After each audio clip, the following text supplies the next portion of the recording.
Ahoy there and welcome aboard, cruisers. Thank you for joining for another Cruise Hive news updates. We proceed again today not with 4 stories but with 5 news stories as cruise ship passengers refuses to disembark.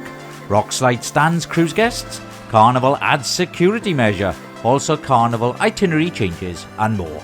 So join us as we delve fully into all these updates brought to you directly from cruisehive.com.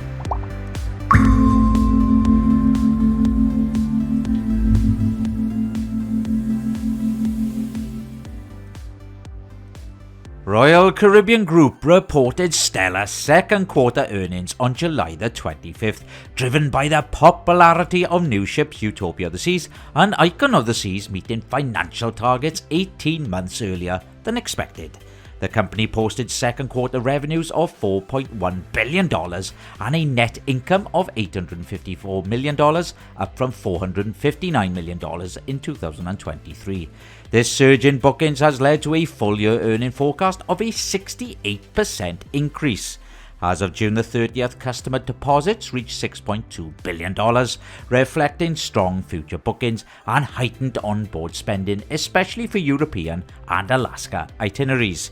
Royal Caribbean Group expected net yields to grow by 6.5% to 7% for the third quarter, driven by strong demand and pricing. Carnival Cruise Line has enhanced its online account security to better protect guest bookings. As of July the 25th, guests must provide additional personal details such as their date of birth, ship name and sailing date in addition to their booking number and last name to access their reservations. This update follows an incident where a guest booking was cancelled due to identity theft. These measures aim to reduce fraudulent activities and ensure safer management of reservation on Carnival's website. Carnival Venezia has announced changes to 2 upcoming itineraries. The January 5th, 2025 7-night Eastern Caribbean cruise will now visit ports in reverse order: St. Thomas, San Juan and Amber Cove. The February 8th, 2026 7-night Western Caribbean cruise will replace Nassau with Celebration Key, a new private destination on Grand Bahama Island. These changes give guests ample time to adjust plans and reflect Carnival's ongoing efforts to enhance cruise experiences. The ship, currently homeported in New York, will move to Port Canaveral in December and return to New York in May 2025. More than 100 passengers from Princess Cruises Discovery Princess and Holland America Line's Koningsdam were stranded due to a rockslide on July the 23rd. The rockslide blocked the South Klondike Highway, preventing the guests from returning to their ships in Skagway, Alaska. By the early morning of July the 24th, the passengers were transported by bus to Haines in Alaska, where they rejoined their ships.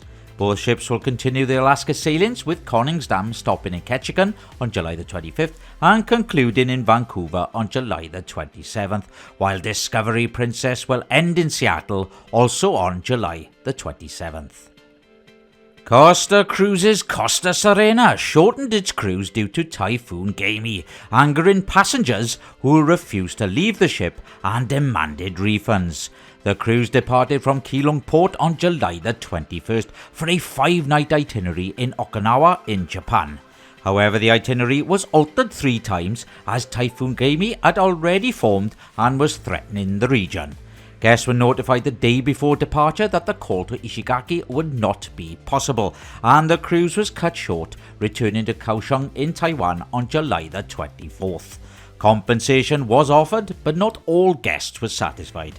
The travel company arranged transportation and covered 1 day's travel expenses.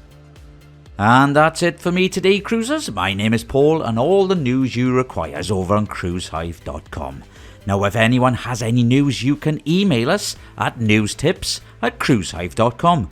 Please show your support by liking our video and please subscribing to our channel. I hope you have a good day, cruisers, and I'll see you in the next video.